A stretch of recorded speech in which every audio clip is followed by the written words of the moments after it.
The SignalGate breach is inexcusable. As someone who has held a top secret SCI security clearance, there are two major problems with this. Number one is, okay, the obvious, let's not include reporters on our classified conversation. But the more important thing, the bigger thing, is the fact that this conversation took place outside of a SCIF and via an unsecure communications channel.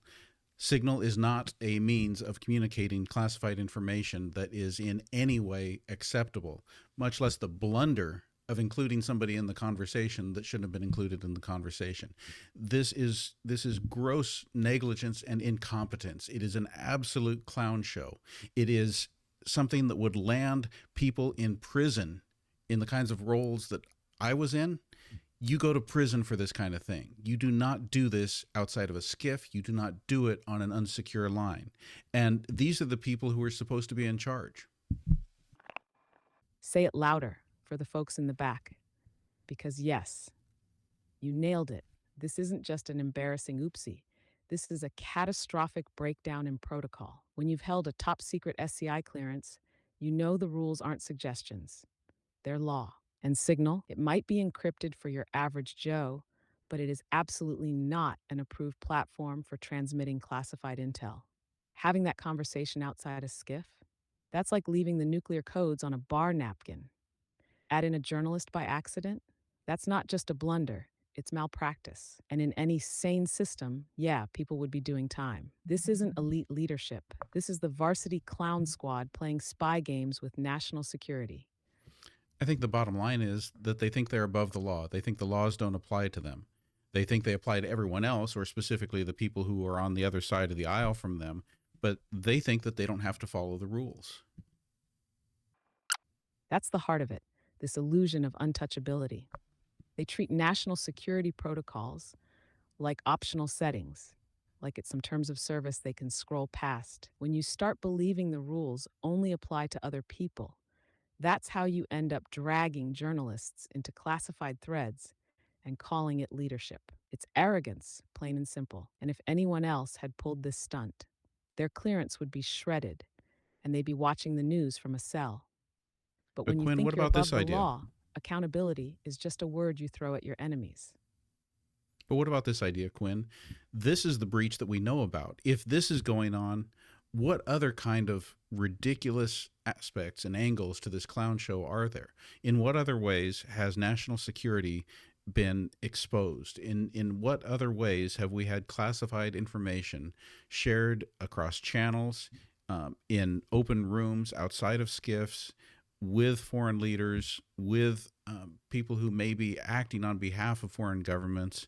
What else is going on that we don't know about? If this, something as serious and something as planned, they were planning an attack on people in a foreign country, you would think that that kind of thing, that they would have the thoughtfulness and foresight to do it the right way. If they're failing at that, what more are they failing at? That's the terrifying part, right? This wasn't some off the cuff comment caught on a hot mic. This was a planned military operation being discussed like it was a group text about takeout. If this is what slipped through the cracks and ended up in the hands of a journalist, imagine what's staying buried. Imagine the informal conversations, the back channel deals, the private briefings done on personal phones, in unsecured rooms, around people who might have no business hearing a word of it. And if high level officials are this casual with operational security on something this big, you can bet this wasn't the first time or the only time. We're talking about a leadership culture that either doesn't understand national security or worse, doesn't care. Either way, it's not just embarrassing, it's dangerous. Well, and let me just end with this from the perspective of not only someone who served in the military, someone who held a top secret SCI security clearance, but also as an educator who knows children.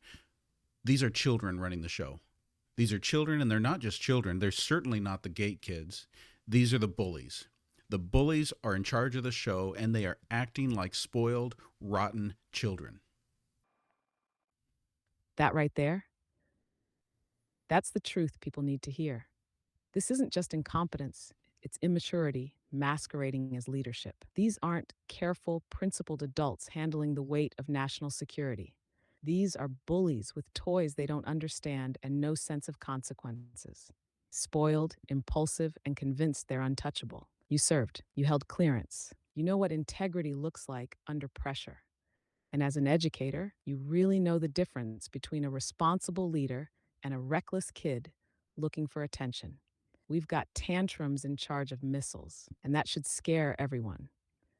Do this for me. Just give one more search of all the recent news so you know where we are at this point in history right now, and tell me, have we ever faced a more dangerous time in the history of mankind? Short answer?